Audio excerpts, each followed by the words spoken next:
Welcome back to the Burrowshire Podcast. I am Brandon Vaught, and I'm here with my best friend and co-host, Father Blake Britton. Father Blake, always delightful to see you. Thank you. Likewise, brother. It's awesome to be here. Well, let's begin here with a little bit of a bittersweet announcement. I'll let you make it for our fans and listeners. Yeah, thank you for putting that on me, No, but we were deciding who was going to do this announcement, and we both said, well, Father Blake, the priest with the pastoral care and the pastoral heart, probably is better to do it than I am. Yeah, absolutely. No, but so we've discerned after prayer to go ahead and end the Burrowshire Podcast. It's been an outstanding endeavor for both of us, and we thoroughly enjoyed it. Obviously, the audience has been incredible and our supporters. But after just prayer and discernment, take into consideration our particular vocations and also where the Lord's calling us to service in other places in the church, this is something that shouldn't take a vast majority of our time and our energies, because we need to spend those, of course, serving the Lord. And it's beautiful because as we pray with that, and we think it's a good lesson also just to share, that we're constantly in a state of discernment. And of course, this podcast is never meant to be something indefinite. We're not trying to Joe Rogan experience this thing, and have 4,000 episodes. So we were always open and docile to the Spirit's movements. And as we both prayed about it, we just discerned that again, the Lord's calling us not to drop off the face of the earth by any means. We're going to continue being available, of course, and we'll be still associated, obviously, with Word on Fire and myself, my own pastoral ministry, and with things coming out with the book. We have a few more episodes that will be coming up in the next couple of months, so I know Brandon's going to elaborate on that. But again, just after that prayer and discernment, we've just decided that the Burrowshire Podcast it's a good time to sort of bring it to a close. We've addressed some awesome topics. We think it's nourished a lot of people's souls, and every once in a while, we'll go ahead and sort of sporadically publish episodes, so don't unsubscribe. It's not like it's just going to disappear. The website isn't shutting down tomorrow. And there's no particularly negative or bad reason for it at all. It's just, again, it's an act of prayer, it's an act of discernment, and that's always something important for all of us to be open to with the Holy Spirit. So I don't know if you want to add anything else to that, Brandon, but that pretty much explains it. It's, I think. I don't want there to be any rampant speculation that as soon as I became a Scottish lord, which we revealed a couple episodes back, that suddenly the podcast was beneath me. Yes. Because of my great nationalistic ambitions, I surely would have used this podcast as a propaganda machine to expand my kingdom. So that's not the main reason. As Blake said, that a lot of things went into this. Both of us just have increasing responsibilities at home and work for me, and in Blake's cluster of parishes. I don't know how many people listening to this know this, but right now, Father Blake has 4 parishes that he's responsible for. Is that right? 4? And then yes, kind of a 5th, I think a 5th maybe floating out there. So we just, responsibilities have increased tremendously since we started this podcast. That's one factor, not the only one, but one factor. But it's something Blake and I have wrestled with, and we've prayed about together and individually. We've asked the Lord, is this where you want us devoting our limited energies? And for us, it became a great example of having to give a really difficult no to something that's good and fruitful. That just because something is producing positive effects, which I think this podcast is, just because we enjoy doing it, which we absolutely do, that in itself isn't enough reason to keep on doing something. So it was difficult for us to decide that. But as Blake said, what we're planning is, this is episode 29. We think we're going to wind it to a close after episode 30. So we'll do one more regular episode after this. But also we have already planned and scheduled a bonus episode where we're going to discuss Father Blake's new book, Reclaiming Vatican II, which that book comes out at the beginning of October. So that's right when the new episode will air. And then also there's another book that Father Blake and I have been working on, which comes out pretty soon, I think maybe in about a month or so, from Ignatius Press, titled Wisdom and Wonder, How Peter Crave Shaped the Next Generation of Catholics. So I edited the book, I pulled it all together, and Blake contributed a great chapter. So I think we'll have another podcast discussion about that book. And then, as he said, maybe sporadically over the coming years, we'll pop back in and have little episodes here and there. But what we're not going to be able to do is continue the regular schedule of monthly episodes. So if you have any questions, leave it for us in the comment boxes. But otherwise, that's what we've discerned. Yeah, absolutely. What it really was is that we finally got our contract with Ignatius Press. We've been this whole podcast No, was a listen. front to Wait, get a what, book wait. with Ignatius Press. It was the opposite. When we realized Ignatius Press was not willing to sponsor this podcast, we realized what's the point Why are we after doing 30 this? episodes. Yeah. Why are we doing this? Oh All gosh. right. Oh, Well, but let yeah. So us. again, thank you to everyone. It's been a wonderful, wonderful endeavor that we thoroughly enjoyed. And again, you most certainly won't be seeing The Last of Us. We have still a lot of awesome work to do from other church. So we're excited to journey this together. But thank you for your incredible support. Continue promoting it in any way that you can. Just know that we'll keep in touch with you in various other means for sure. Well, let us turn to the topic of today's podcast, which is holiness in the digital world. Now, we've somewhat skirted around this because our podcast, when we conceived of it, it was originally aimed at millennials and Gen Zers, most of whom spend most of their time online. And so we tried to approach the spiritual life in terms of its practical effects in that world, the online world. So I know we've talked about in the past how to deal with church scandal and how to deal with problems or issues you have with other people. How do you respond to that online and social media? We've dealt with issues like that, but today we thought we'd kind of broaden the focus to holiness in general and how that comports with this internet, digital, online world that we all find ourselves in. So Father Blake, maybe I'll give you the first word. Why is this even an important topic? Yeah, most certainly. I mean, this is crucial for our own time period because we're now living into this immersion between the digital and the real that is starting to really become the norm. Like you mentioned, with millennials and Gen Z, this is the space in which we live, is this constant convergence between the digital and the real world. It's funny because you and I know have been speaking recently about cryptocurrency and all that sort of stuff, and it's one of those little things I've been studying off to the side because I just like to stay abreast, like to the different trends in culture. And it's amazing me to think that this form of currency is starting to quickly become a major player in the economic market, and it's completely and totally digitized. It's not physical money that you can touch, but it's this transference between these banking systems. So again, these things are starting to become the norm, and it will be important for us, as every saint of every generation has had to ask, it will be important for us to ask, how do we acquire holiness amidst this new environment? So each generation of saints can learn from each other, but at the same time, they also have to develop something new because every age has its own set of problems, its own set of issues, and its own set of successes and blessings. We have to constantly be in a state of discernment, asking the Lord, okay, amidst this environment that we now find ourselves, these different trends and cultures, this different direction that we're going, in our case, technologically and digitally, how can we grow in holiness and become a saint in that environment? And that really does necessitate, like I said, a regular discernment and prayer life. So that's one of the main purposes of this podcast, is we're going to think through and pray through those basic questions regarding the digital world, and we'll probably hone in more specifically towards social media, because that is definitely one of the major arenas where there's a lot of opportunities for vice and virtue. But of course, that goes beyond just the social media realm into news media, again into this cryptocurrency economic market, and all sorts of different arenas that we have to pray with.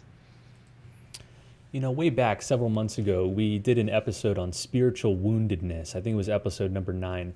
And one of the points of emphasis that we made was to discern between reality and fantasy. Reality and fantasy. It's something we've come back to again and again in this podcast. In fact, I think the last episode on shame, we brought up that theme again, where in the context of confession, you would encourage, or spiritual direction, you would encourage people to ask the question, is that true? If I'm feeling shameful about some perception I have of myself or my body or my self-worth, is that true? And is that the way Jesus sees you? And that those questions, penetrating as they are, help to remove the muck of fantasy and get to the root of reality. The problem with a lot of the online world, and maybe we can even extend that into the news media, whether that's TV, radio, podcast, whatever, is not only does it tend to obscure reality, but it's grounded in that endeavor. That's what it's in fact made to do. We all know, I think, that much of the news media intentionally warps and twists the truth for either propagandistic reasons, for commercial reasons, etc. They overemphasize certain facts and underreport other facts. They twist the narrative of story. All of this can have a warping defect that draws you into the realm of fantasy. It disconnects you from what's actually real, what's actually true. Do you think that the social media have contributed to this more than past media? I'm thinking like compare us today in the year 2021 on Facebook and Twitter and Reddit to say someone living in the 1950s just watching television and radio. Do you think social media tends to draw us more toward fantasy today than ever before?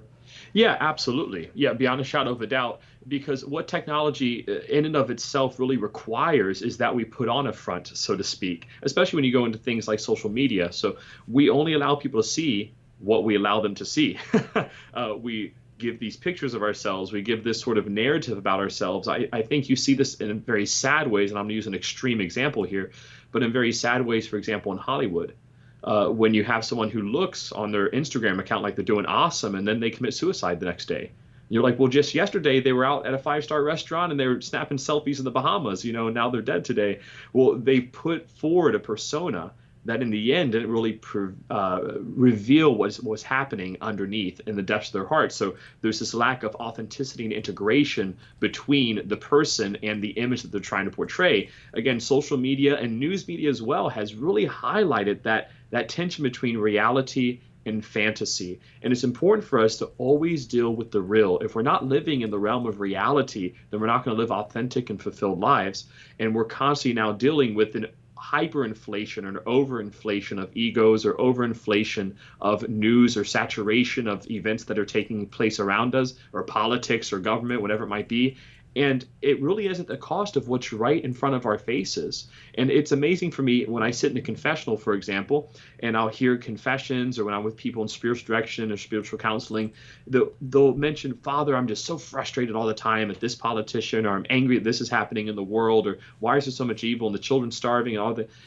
And I'll ask them, when was the last time you just sat outside and looked at the clouds? When was the last time you just played with your children? They're like, well, I don't really have time to play with my kids, or I don't have time to talk to my wife. Like, I have things to do.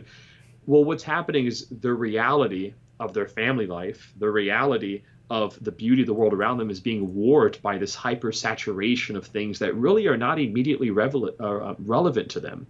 It doesn't have to do with what is immediately surrounding them. Now, I'm not saying here to be ignorant of the world. We do have a responsibility to know current events and what have you, but there also needs to be a discipline to realize that something that's happening 2,000 miles away from me does not necessarily have to destroy my family life at home here and now. And there can be a healthy and prudent boundary there, and we might need to unplug for a little bit in order to re-enter that. And I know that later on in this podcast, we'll talk more about some practical ways to address the dangers of social media, but that's how we can really recognize that tension between fantasy and reality that's so common within our social media and news media realms. I think a lot of people are sensitive to the fact that much of what they're watching is distorted, it's warped, it's not presenting a real picture of life. I know a lot of young people, when they scroll through Instagram and they see, smiling vacation pictures or perfect families, there's some part of them that intuits, okay, they're just highlighting the best of the best parts of their life. I think, again, most people, not all people, most people are savvy enough to recognize that. But let me turn the table around and ask what this means in regards to those of us who are posting stuff online. It's one thing to be aware of a warped reality and things you're consuming, but what's the danger of us contributing to that by only sharing the best of the best parts of our lives on social media? I think of the verse from St. Paul in Ephesians chapter 4. He says, let no evil talk come out of your mouths, but only what is good, only what is useful for building up, as there is need, so that your words may give grace to those who hear.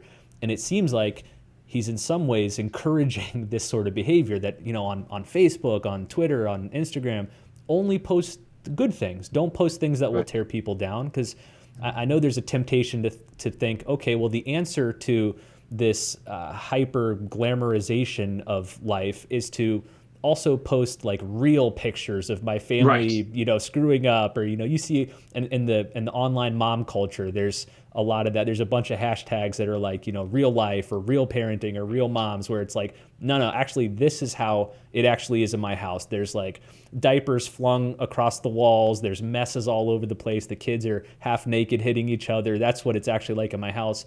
But how does there's a tension between wanting to be real and honest, but also at the same time only promoting the good and the ideal. So how do we solve that tension when it comes to social media?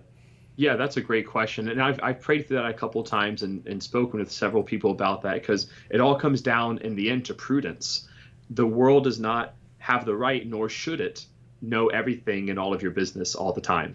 And there needs to be a healthy boundary that's set up and established by families about how much they're going to share and how much they're not going to share. And there is authenticity, of course, to be revealed through social media, what have you, if you desire. I mean, there should be a realness there. But at the same time, I mean, it's one of those things you have to pray through and realize that, is this within the realm of prudence? Who's going to take this information? Are people able to receive this authentically? I go back to that wonderful phrase from Christ, which we'll also speak about here in a few moments, when he talks about throwing your pearls before the swine. There's what he's referring to in that regards is pearls, our personal dignity, our life, our privacy. Those things just can't be thrown out to the open without any kind of distinction about who they're being given to or who's interpreting that. We have to be very mindful. And in some ways, we're trained nowadays, especially, again, millennials and Gen Z, that if something really cool happens, you immediately post it on Facebook. Or if something really, really tragic happens, the Facebook is the first place you go, or your Instagram story, whatever it is. You say, wow, I had a really tough day, and da da da. Is that the premier and healthiest place that these things should be shared? And we really need to exercise prudence about knowing how to share them. And I think a big part of that as well, Brandon, is the breakdown of the family. The fact that we have a lot of people now who don't have a positive infrastructure within which to share the deeper, intimate, and private moments of their life. And so they go to this social media realm, and that's where they decide to be sort of an open book, looking for some source of affirmation or comfort or guidance, when in the end, of course, that's going to serve as inadequate as well. Let's talk a little bit about the saturation of technology and social media. Again, this is something we've talked about in past episodes before in the context of spiritual direction and healthy detachment, but it's a major problem. And I've spoken from experience. I've gone through ebbs and flows where I think a psychiatrist would look at my behavior with social media and categorize it as an addiction. And thankfully, Right. I think I've been able to pull back to a more healthy use of it, but that's prevalent among most of our millennial and Gen Zer friends, this uber saturation, addictive relationship to technology.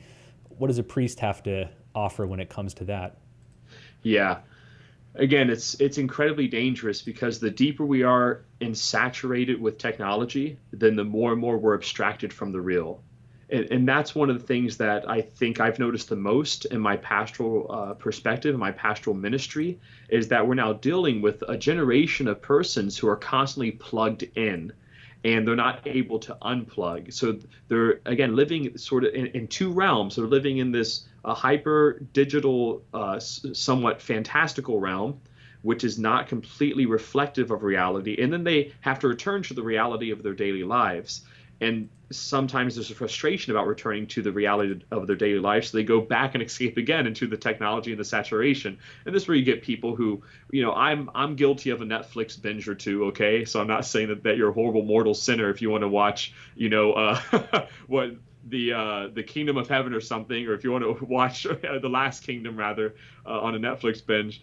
But that being said, our inability to really live within the real world or the goodness of the world, that's something we have to address pretty seriously, because we cannot just trust ourselves to artificial stimulation over and over and over again. Ultimately, it's not going to bear fruit, and it's not going to satisfy and fulfill the human heart. And that's what I speak a lot with people about in the confessional, and also in counseling, is praying through how much time are you really spending with technology. And it's a scary thing, because you wake up in the morning, most likely with your cell phone, which is your alarm clock. So the first thing that you touch in the morning is your cell phone to turn off the alarm. Already, the first thing you're doing is touching your phone. And then you probably look on it to see, did I have any missed calls? Did I have any messages? Then you go on, you go to take a shower to get ready for the day, and you turn on music from your iPhone with your Bluetooth speaker. So now you're listening to your Amazon Music Prime account or whatever it may be. And literally your entire day is dependent and integrated within this electronic technological realm. And you could probably say that the majority of your day, because you go from there to work on a laptop and go from there to phone calls and go from there to watch a movie at night, then your favorite Netflix show, the kids have their shows they like to watch. So your entire day is saturated with these things. And it's only when you get out of it, almost like leaving the matrix, that you realize, oh my goodness, I didn't know how much of my life is spent saturated with this technology. And for me as a priest, especially for my own spiritual health and my ability to minister to God's people, I have to be very cognizant of that. And I am. That's how I'm able to name these different scenarios, because I've fallen into them before. I realize that I wake up and the first thing I do is touch my phone, and I don't like that. I want the first thing I do in the morning is to praise my God and to love him. And so there's a few changes I've made, such as getting a regular alarm clock. That's a simple change. But that was important for me, that I didn't want the first thing I did in the morning was to go to my iPhone. I wanted to be able to have something more tactile and to refocus me on the Lord. So I just got an old-fashioned clock that buzzes, and that lets me know to get on my knees and to say my morning prayers at the crucifix over my bed frame. So those are the kind of things, again, that we have to be aware of as we move forward, because if not, we'll be the frogs in the boiling water, and one day we're going to wake up and it's too late. That's funny. I did the exact same thing. We no longer have phones in our room. We've done that for a few years now, and that was a game changer for our family. Yeah. For Kathleen and I replaced my phone with an alarm clock. We have an Alexa device if we wanted to listen to music in our room, so it's not playing through our phone, it's playing through that device. And now I've basically reduced my iPhone to a dumb phone. There's a big movement of millennials that are actually doing that they're getting rid of their iPhones, getting a flip phone or some non-internet connected phone. My problem is I'm so terrible with directions that I need like a GPS map system on my phone, and I need my calendar on my phone because I always have so much going on. And so what I basically did was got rid of all other apps, no social media, nothing else. I've blocked them from the screens, can't even see them or download them. So now the only time I use social media is through my computer. So if I want to go on, say, Instagram, I have to be sitting down on my computer. It has to be something I intentionally do. The experience is not as good as on the phone. It's real clunky to look at some of the social media sites on your computer because most of them now are tailored to the phone. And so which is actually for me a feature because it means I spend way less time on it. It's harder to post stuff through your computer. I read a book, I might have mentioned this to you before. It's called Digital Minimalism. It's by Cal Newport. And that book changed my whole perspective on social media and technology. And he constantly recommends asking the question, do I need this? Is this producing like a net benefit to my life? And if the answer is yes, do I need this app, website, tool to the extent that I'm using it? And so the case I just explained is a good one. Do I like social media? Yeah. I have tinkered with maybe just cutting the cord completely and deleting my accounts and not being a part of the social media world. But I realize it has benefits, that are useful. So how can I use it to take advantage of those benefits while staying away from the nefarious effects? So for me, again, removing all mobile access, don't have any social media apps on my phone, so I'm not wasted time doing that. Only check it on a computer. And then for the most part on a site like Facebook, I only use Facebook to participate in groups. So I'm a part of like 4 or 5 different communities of people that I'm really passionate about one topic, or we got a local Chesterton group that has a Facebook presence. But I don't have a homepage feed. I don't have updates from friends and family. I don't do any of that anymore. And it's totally changed my relationship to social media. And all that came from this book, Digital Minimalism. So I'd highly recommend that to listeners here. Yes. Yeah. And that's important. It really does change your life. It was amazing to me that such a simple thing as getting an alarm clock as opposed to using my iPhone could really make such a radical difference, but it did. And my whole morning is different now. It's refocused on reality as opposed to just beginning my day with something artificial. And that's very helpful and important for our spirituality. Let's talk about another dimension of holiness in the digital world that I think is very important and I've seen hardly addressed at all in the Catholic space. I wanted to do a whole episode on this, but after we decided to ramp it down to 30, we kind of have to squeeze it into this one, and it does fit. Namely, the sins that nobody talks about that are so prevalent in the online world, which the Catechism describes as offenses against the truth. Offenses against the truth. So these would include rash judgment, detraction, and calumny. And once you understand what those terms are, you will see them everywhere on every platform on the internet. Rash judgment, detraction, and calumny. If you want the quick Spark Notes version of this, I point you to the Catechism paragraphs 2475 to 2479. I'm going to link to those in the show notes, and I would strongly encourage you to read them. Again, this is a part of the Catechism section on the moral life that I think most people gloss over. We think of those big sins when it comes to the online world, things like, pornography or infidelity or addiction or, those kinds of things. But these offenses against the truth are grave. That's how the Catechism describes them, meaning if you do them intentionally, they can veer into the realm of mortal sin. So these are very serious sins. But I just wanted to highlight a couple of parts of that Catechism section and then get your thoughts on it too, Father Blake. The Catechism, when it begins this section on offenses against the truth, it quotes a line from St. Ignatius of Loyola's Spiritual Exercises. And he says, to avoid rash judgment, everyone should be careful to interpret, insofar as possible, his neighbor's thoughts, words, and deeds in a favorable way.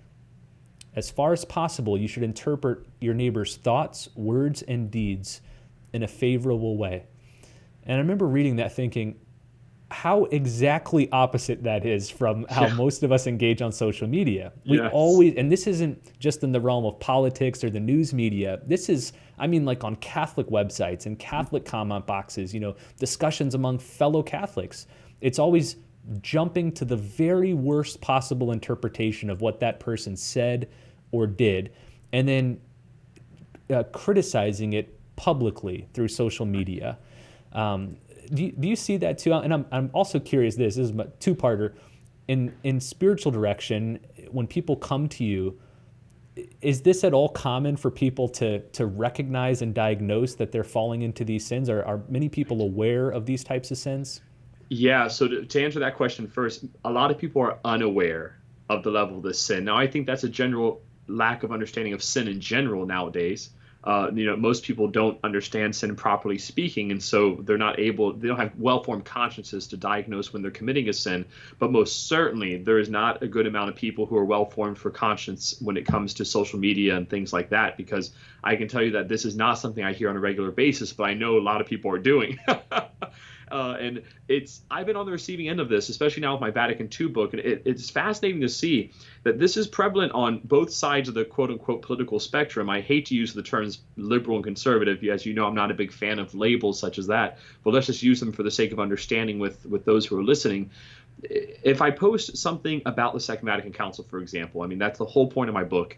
If I post something about the Second Vatican Council that's positive, immediately the conservative branch will come out and say, Father Blake, you hate the Council of Trent and you hate the tradition of the church and you really don't understand any of the church's teachings, and it's because of priests like you that millions of Catholics left the Catholic Church. And I'm sitting there thinking, like, what are you talking about? all of that is true, of course, but why say it, right? Right, exactly. Just out of nowhere, these people don't know me from Adam. They don't know that I actually am fluent in Latin. They don't know that I am perfectly comfortable celebrating a Mass in Latin, what have you. They don't know anything about me, but they just make all these presumptions about my person based on a single thing that I posted that was positive and beautiful, that was meant to build someone up, and that was totally in line, by the way, with the teachings of the church. And they come out because either they have their own woundedness or their own agenda they're trying to promote. But I've also seen it on the other extreme when I post something positive, for example, about Ad Orientem or about Latin, or I post something positive, even a post recently made about St. Pius X on his feast day, and then people come out, how could you support Pius X? That's the Society of St. Pius X. Again, just total, there's an ignorance there, and there's a lack of ability to understand what I'm actually trying to share which was just a devotion to a saint who's canonized by the Catholic Church, and they turned it immediately into this sort of liturgical criticism of a particular group of Catholics. So that kind of volatility and viciousness is poison for the soul, and it is definitely betrays that those people's hearts are not in a place of knowing Christ, that they're not in a place where they're really living in the peace and the joy of the Lord, because if you are, you're able to authentically dialogue about disagreements in a way that's always charitable. And I'm not saying here to be cowardly or to try to cloak your true intention. I mean, it's important for us to be authentic, but there's a way to be authentic with charity. And St. Paul says that truth and charity, caritas and veritate, charity and truth, we're always supposed to express the truth without ambiguity and clearly and concisely, but also hued and formed by the divine mercy of Jesus. This is ultimately what the Lord does as well. And if we don't have that kind of mentality entering into these conversations, first of all, we're going to sound like everybody else, which is not good. When a Catholic sounds like everybody else, there's a problem. So if the same divisions that are happening in the political spectrum or in the secular spectrum are now taking place in the Catholic spectrum, we've got an issue. So we should never allow that to take place. But also, it takes away our ability to authentically progress in the life of the church. Part of progression is being able to have a conversation on ad orientem, very frankly and matter-of-factly, on whether it's objectively a good form of liturgy or not, as well as being able to discuss the Second Vatican Council and its implementations and its reforms objectively and matter-of-factly, and saying, is this the will of the Holy Spirit? Is this the will of the Church? Disregarding my own personal experiences and wounds, just looking at it with the will of God. Is this something that is good, beautiful, and true? If we're not able to do that, then we're in some dangerous territory, and we get what we have now, which are these battles and this defamation that's going on. And it is mortal nature. It is a very dangerous thing. And if you're not confessing that, it's not good for your soul. It's not good for your soul. And I'm saying that now as a priest. We have to be very, very careful, and you got to go to the sacrament of reconciliation for that stuff. I think the important moral nuance when it comes to a lot of these conversations is that it doesn't only matter whether something that you say is true. Right. As you said, caritas and veritate, which is also a good name for an encyclical if a pope is looking for one. I think so too. Like, I feel like if a pope was named Benedict, he would probably write an encyclical like that. But both of those terms are necessary. Caritas in veritate, charity in truth. You can't just speak truth. If you do, you're like Paul said, just a clashing gong or a clanging cymbal. You need to speak it in charity. And that's what these specific sins highlight in this catechism section on offenses against the truth. Let me quickly read the definition of each of these three terms. So first, rash judgment. So think in your own head, maybe use this as an examination of conscience if you've committed this sin recently online. Rash judgment involves someone who, even tacitly assuming something as true without sufficient foundation, the moral fault of a neighbor. So when you assume as true, even without sufficient foundation, the moral fault of a neighbor. So think about, for example, when you see a headline accusing this or that person of some fault, or someone on social media shares an update about what this person did that was really bad. If your immediate reaction is to assume that's true and attribute moral fault to that person, then you're guilty of rash judgment until you've investigated or until you've been sufficiently convinced that there's enough evidence of this crime or this sin or error, then you're guilty of rash judgment. Second is detraction. He becomes guilty of detraction who, without objectively valid reason, discloses another's faults and failings to persons who did not know them. And notice what's not in there. It doesn't say whether those faults are true, whether that person actually did bad things, but disclosing those faults to somebody else who did not know them. And it does add a caveat that it says if there's objectively valid reason to do that, then of course you can. So for example, if a priest did something horrible, you would have objectively valid reason to tell the bishop about what he did, because the bishop is the superior of that priest. But if your first move is to jump online and tell everyone everywhere about what this priest did and how wrong it was, you're guilty of the sin of detraction. Doesn't matter if it's true, even if it is true. If you're telling other people who don't know about it or don't need to know about it or have no right to that information, it's detraction. And then finally, calumny. he becomes guilty of calumny, who, by remarks contrary to the truth, harms the reputation of others and gives occasion for false judgments concerning them. And so it's kind of a two-parter. One, when you're sharing things that are not true about other people, you're guilty of calumny. And notice that even if you think they're true, but they're objectively not true, if you share them, you're responsible for calumny. So that means if you share, for example, an article or a post or a video that's maligning somebody, even though you think that's true, if it turns out that what you shared is actually false, you're guilty of calumny. But then second, it says giving occasion for false judgments concerning them. So if you lead others to believe something bad about another person, you're guilty of calumny. I think what sticks out to me, Blake, in all three of these definitions of sins is how perilous they are, like how easy it is to fall into these sins if we're not careful. And when it comes to our interactions online, the gravity of what we post and what we share is so great that we need to be super, super, super careful about what we share, whether we should share it.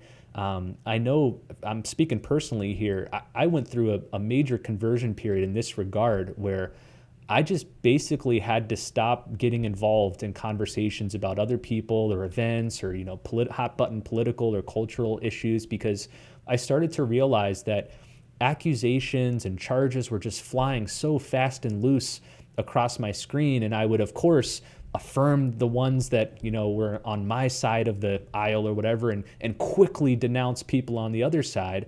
But I realized I just have such a limited access to facts about what the actual truth is here.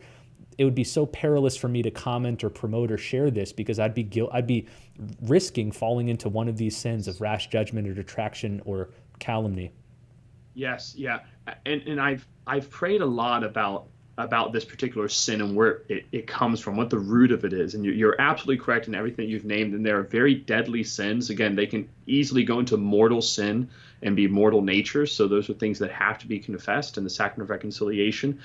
But that being said, one of the roots of this, and I'm convinced, is we have a lot of wounded people out there who don't know how to deal with their wounds or their hurts. So they've been scarred or offended in some way, either by the church, by their local parochial experience, by their own lack of beautiful liturgy, or by their own hurt from within the family and its structures, family of origin, whatever it might be, their own sense of maybe being hurt by a political person or a political party.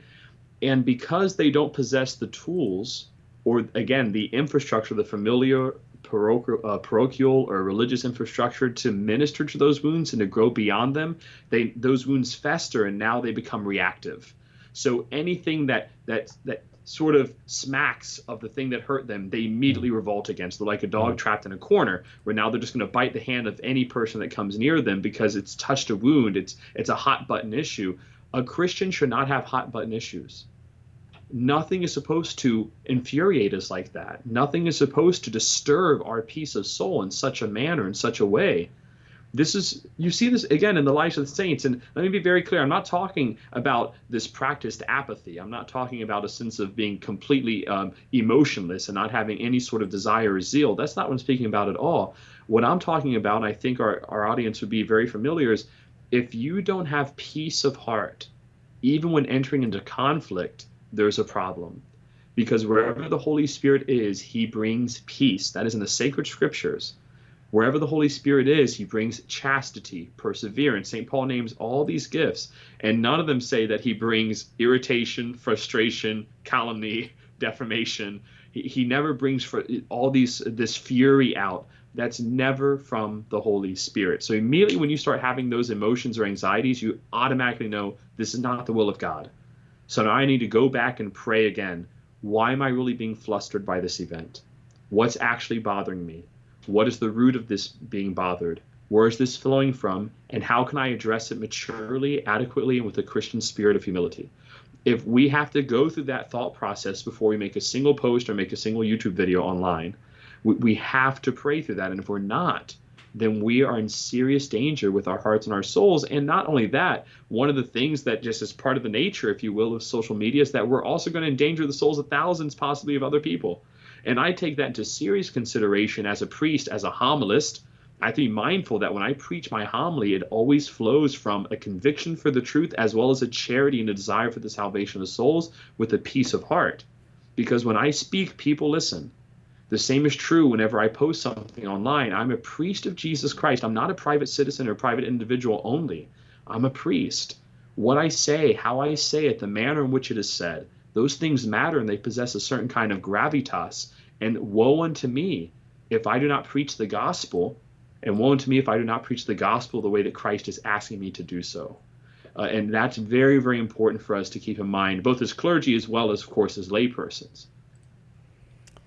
Let me wrap up this section on offenses against the truth with a quote here from the Introduction to the Devout Life. There is a lengthy section in there from St. Francis de Sales on slander, which is a form of this type of detraction. And I just want to read these few sentences, and I ask our listeners and viewers to think about, say, the modern landscape on Twitter, where I think a lot of these sins are most prevalent.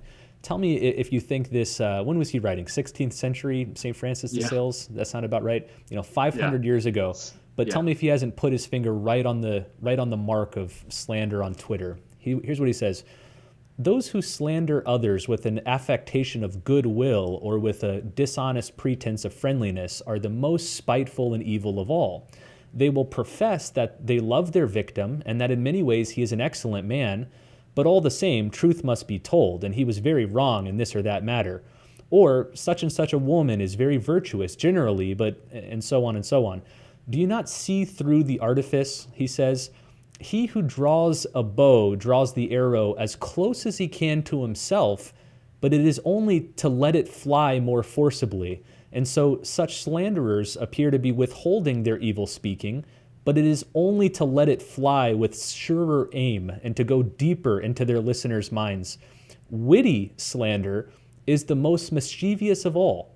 For just as some poisons are feeble when taken alone, which become powerful when mixed with wine, so many a slander which would go in at one ear and out the other itself finds a resting place in the listener's brain when it is accompanied by amusing, witty comments.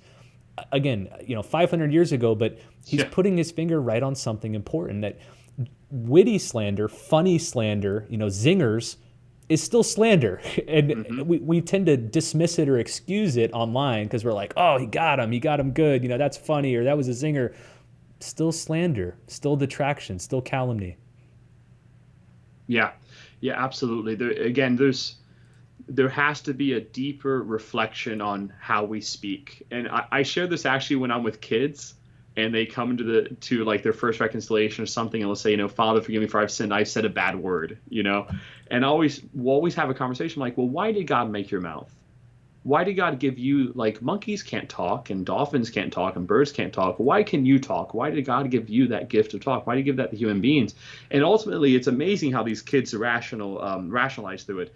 But they get to do it like, oh, well, he gave me words to speak, to give the truth is ultimately what they get to speak and to share in God's love. I mean, the whole purpose why we have a language is to reflect the word made flesh.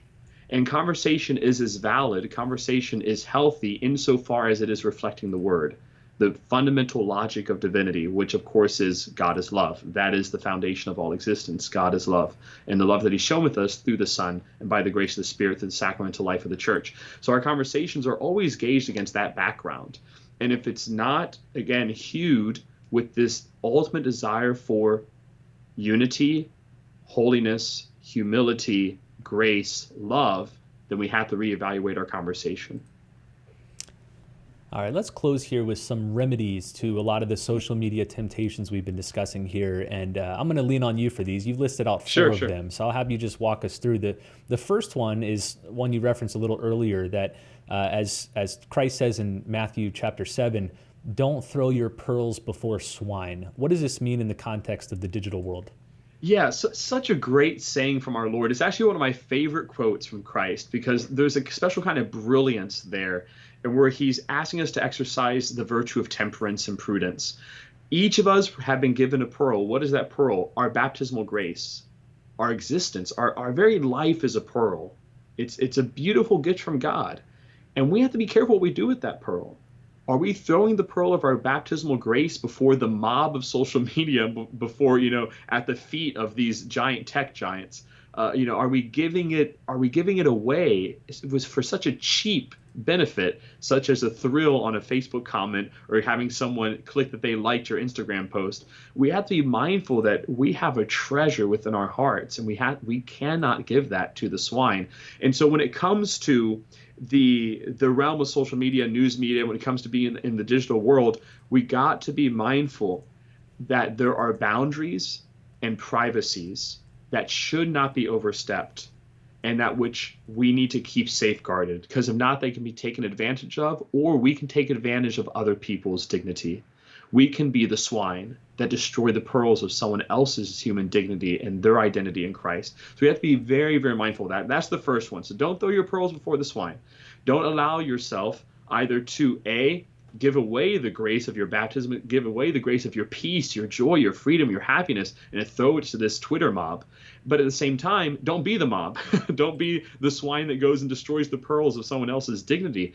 Every human being is a gift, and they have to be treated that way. And there's a healthy manner in which to dialogue and disagree with people. Again, I'm not talking here about being relativistic.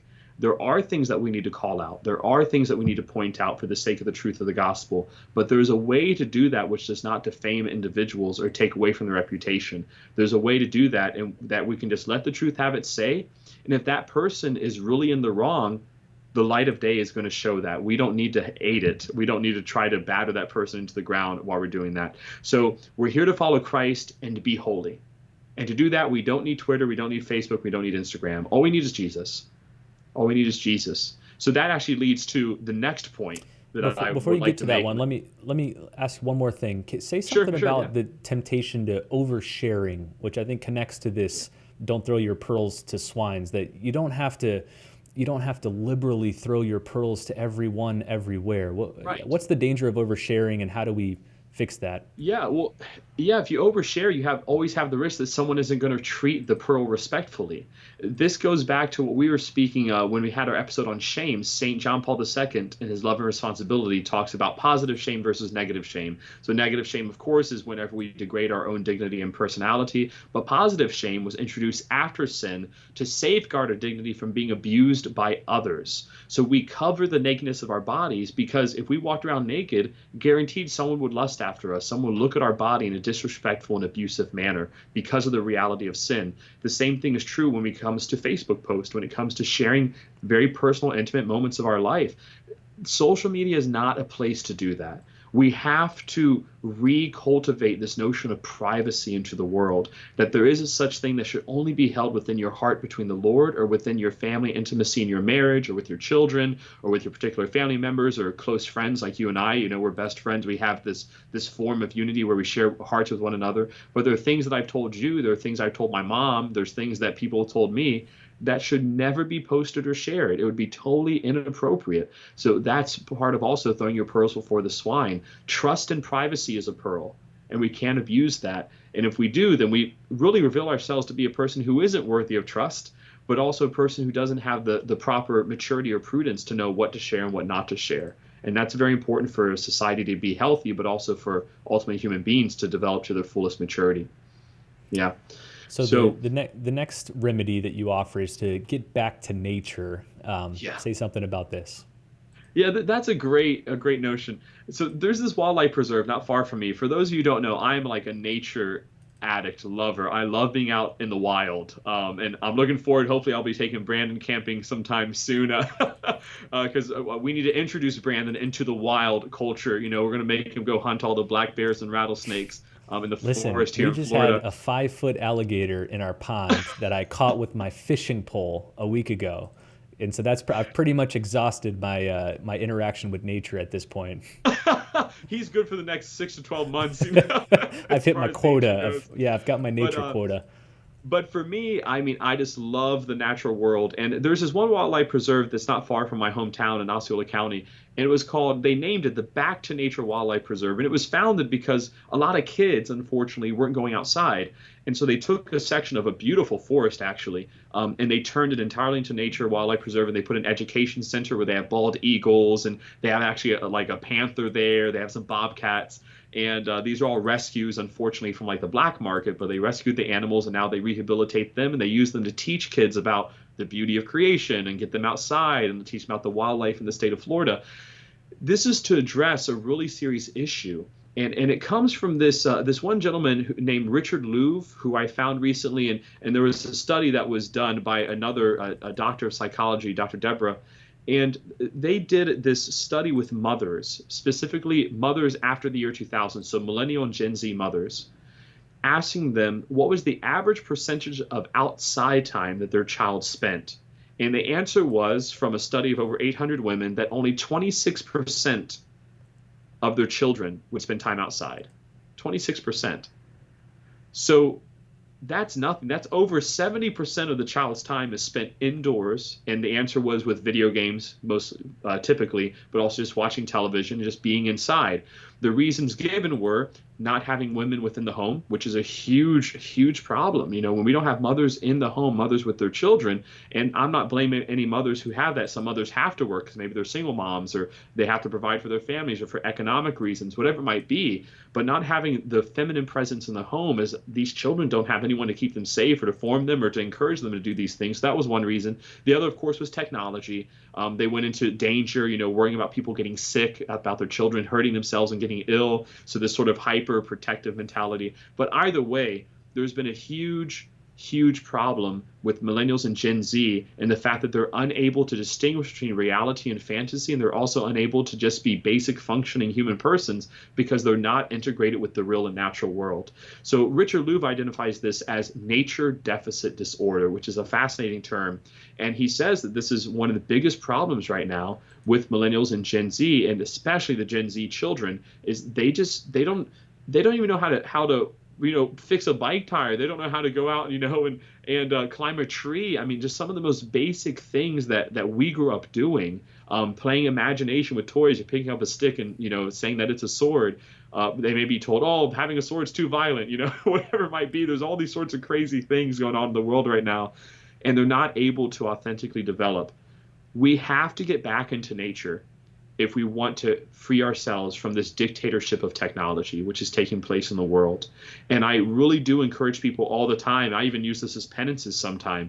Your penance is to not go on social media for a week and to spend all the time that you would have on social media to go ahead and go outside, go to the park, take a walk. You need to reintegrate with the natural world because God is there. I mean, God is the creator. So if you've negated creation, then you lose appreciation for the one who made it. I believe that's also one of the main reasons why we have a huge increase in atheism coinciding with increase in technology and digitization. They go hand in hand. The more abstract you become from the world, the further you become from the one who made it.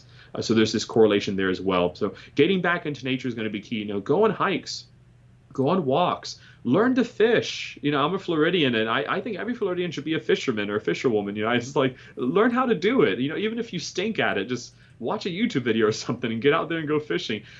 Make these healthy outdoor habits. That is just absolutely crucial for our health. And let's take these last few recommendations together. You have prayer, study, and replacing digital interactions with personal interactions. Yeah. So first, starting with prayer and study.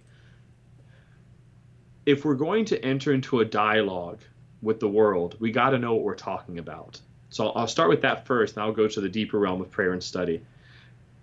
Again, I believe one of the main reasons why we have so much tension, especially in the Catholic world, between different sects of the Catholic Church or movements of the Catholic Church, is because there's a lot of ignorance. And as Shakespeare says, ignorance doth repeat itself.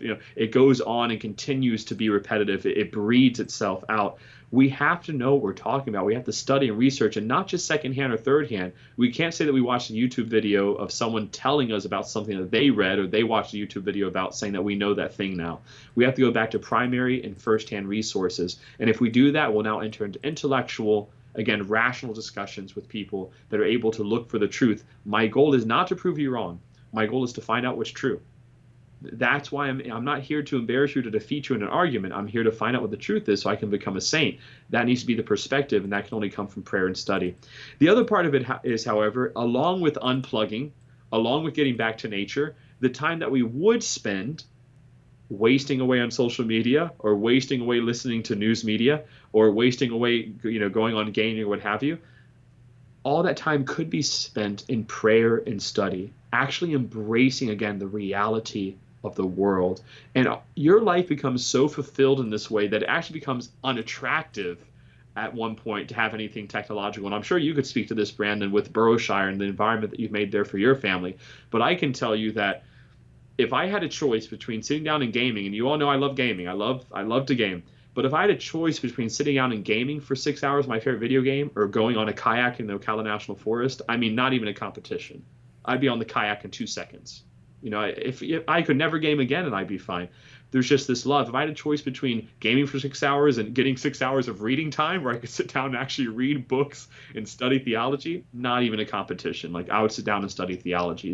There's just a love in my heart for these deeper things because they coincide more to my nature as a human person. So I would love to hear how you live that in your life, Brandon, because Burrowshire is sort of this environment too that's in a very healthy way, I think, balanced between technology and nature. Yeah, we've tried to create that sort of enclave here on our little homestead where there's just not a lot of opportunity for technologies. We don't have a lot around. We don't have family computers. The kids don't have phones. We don't have video games. But we've got, almost 6 acres of property. We've got so much space to run around in, woods to play in, the pond to fish in, all the animals. So it's when you limit the options you don't want your kids to do and you maximize the options you do want them to do, the result tends to bend in your favor.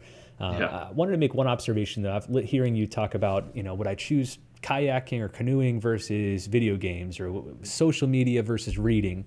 It strikes me that the reason so many of us, and I'm including the two of us in here, the reason so many of us choose these lesser goods, things like social media, video games, Netflix, whatever, they're just so much easier to get into. Yeah. It requires a much lower bar of entry. Like if you wanted to read, yes, you might say, well, it's not hard to get into reading. Just pick up a book, go sit in a chair and read. Well, yeah, but like most of us know, if you're reading a serious book, a great work of literature, a novel, or a serious, theology, philosophy, science book, it takes a good deal of time to get your mind into that mode, to right. catch up and remember what happened in the past 30 pages. There's a serious transition period where to whip out your phone and open up a social media app takes a second and no type of mental stress, or I'm thinking of like your canoeing kayaking example. Unless you happen to live on a lake or a river, it's a lot of work to get out to, say, a national park or a forest or to bring a canoe somewhere or whatever. It's much easier just to watch Netflix. And so I think a lot of us, we choose the easier path rather than the better path. That's, to me, what a lot of this boils down to. And we have to rewire our priorities to say, look, I am going to sit down and read tonight after work, even though I'm tired, even though I've had a long day with my kids after dinner and playing with them, whatever. The easy thing to do would be to sit on the couch and watch a movie. The better thing would be to have a deep conversation with my wife, to read a great book, to, spend some sort of elevated leisure activity. Yeah.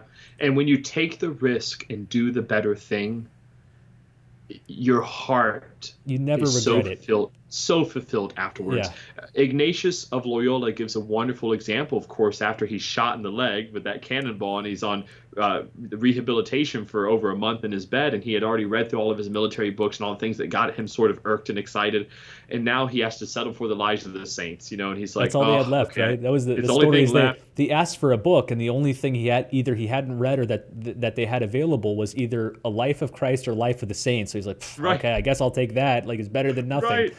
And he went through and he speaks about this in his spiritual exercises and several other letters, how after he read the lives of the saints and the life of Christ, he felt the greatest peace and greatest joy that he'd ever had reading any of those military histories or any of those, sort of saucy novels that he was really into. All those things were nothing compared to the consolation that he felt while reading these spiritual texts. And it's the same thing when we finally do risk.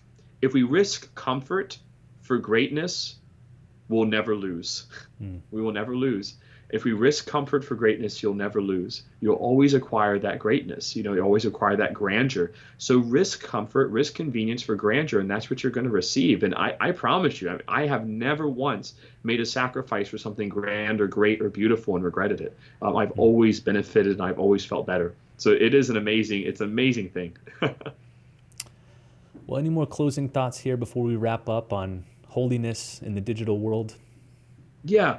So again, I'll end with this reality versus fantasy paradigm is key to our entire Christian lives. We know that Satan hates reality more than anything because that's where God lives. So he's constantly trying to distract us from the real and help us enter into the realm of fantasy. That is true also in our necessity to have personal interactions with other persons. And that really is at the heart of this. Our number one personal interaction that we need to have, that we need to prioritize, is with Jesus Christ. To know Christ inside and outside, to read him, to constantly love him, to be in his presence every single moment of our lives. That is what makes life worth living. Again, that is why we are in this world. And if we're spending more time with, again, media, digitized things than we are with Christ and prayer and study, going to Mass, the sacraments, we need to really reevaluate our lives and ask, what are my priorities? And then, as Luigi Giussani would say, for those who are unfamiliar, Luigi Giussani, an amazing theologian of the 20th century, and he wrote a great book called The Religious Sense, which I think every Catholic should read. It really is superb work. But he says, verify. Compare a life without Christ to a life with Christ. Compare 4 hours on Netflix with sitting in front of the Blessed Sacrament, or with going out and walking through the woods, what have you, and see where your heart really is afterwards. See what you feel. And the answer becomes clear. The answer becomes clear to be with the Lord.